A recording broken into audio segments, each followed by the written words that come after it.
Bienvenue au bulletin d'information à Top News. Bonjour à tous. Au sommaire. L'État islamique s'est renforcé grâce au raid américain, estime Assad. Ban Ki-moon arrive à Bagdad pour rencontrer des responsables irakiens. Poursuite des aides aériennes sur Sanaa au Yémen. Voici les détails. Le groupe État islamique a connu un afflux de nouveaux combattants dans ses rangs depuis le début de l'opération internationale contre les djihadistes en Irak et en Syrie, a déclaré le président syrien Bachar al-Assad. Parfois, les frappes de la coalition apportent des avantages locaux, mais globalement, l'État islamique s'est renforcé depuis le début des raids aériens, a fait savoir le numéro 1 syrien dans une interview accordée à la chaîne de la télévision américaine CBS. D'après M. Assad, près d'1 million de nouvelles recrues viennent rejoindre l'État islamique chaque mois. Il a rappelé que l'organisation s'étendait également en Irak et en Libye, où elle contrôle de vastes pans de territoire, plusieurs organisations islamistes locales lui ayant prêté allégeance. Prié de dire dans quelles conditions il pourrait quitter le pouvoir, Bachar al-Assad, dont le pays est en guerre civile depuis plus de 4 ans, a répondu « Quand je n'aurai plus le soutien de la population, quand je ne représenterai plus les intérêts et les valeurs de la Syrie ».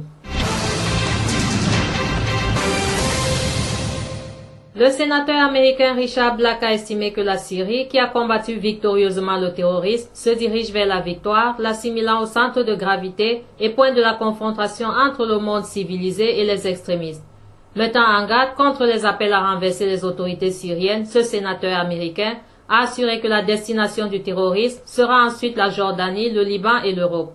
Dans un appel téléphonique à la radio syrienne Melody FM, Richard Black a dit que si les terroristes réalisent leurs objectifs en Syrie, ils se dirigeront vers l'Europe où ils jouissent d'une grande sympathie dans les sociétés européennes.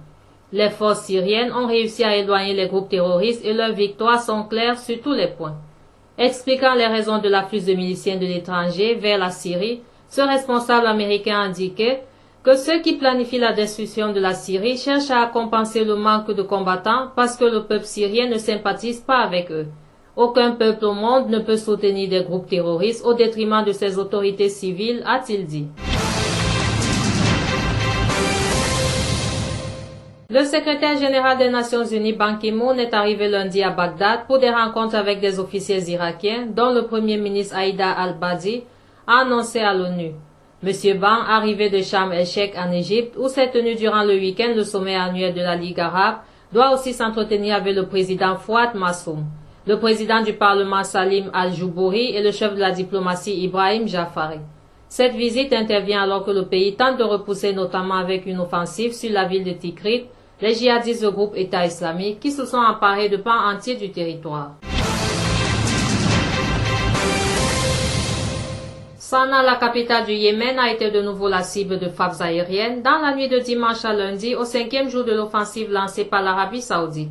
Les raids se sont poursuivis dans la matinée, rapportent des habitants.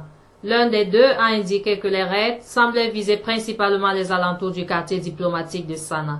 Le royaume wahhabite et ses alliés sunnites ont lancé jeudi aux premières heures une campagne de raids aériens contre les milices chiites houthis yéménites opposées au président Abed Rabo Mansour Hadi qui tiennent Sanaa et cherchent à s'emparer d'Adel, le grand port du sud du pays. Autre titre. Le ministre russe des Affaires étrangères Sergei Lavrov quitte Lausanne où se déroulent les négociations sur le nucléaire iranien et ne reviendra mardi que s'il y a des progrès, a annoncé lundi une de ses porte-paroles. M. Lavrov quitte Lausanne vers 3 ou 4 heures pour des discussions prévues à l'avance à Moscou. Il reviendra mardi s'il y a une chance réaliste pour un accord, a déclaré à la presse Maria Zakharova, une porte-parole du ministère russe des Affaires étrangères.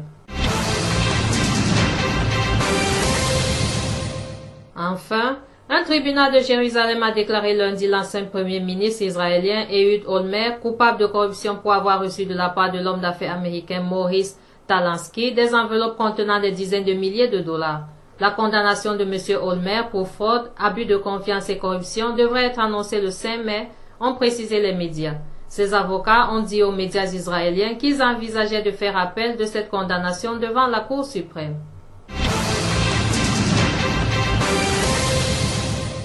Merci à vous qui nous suivez de Beyrouth et partout ailleurs. Bulletin présenté par Anna Ekame.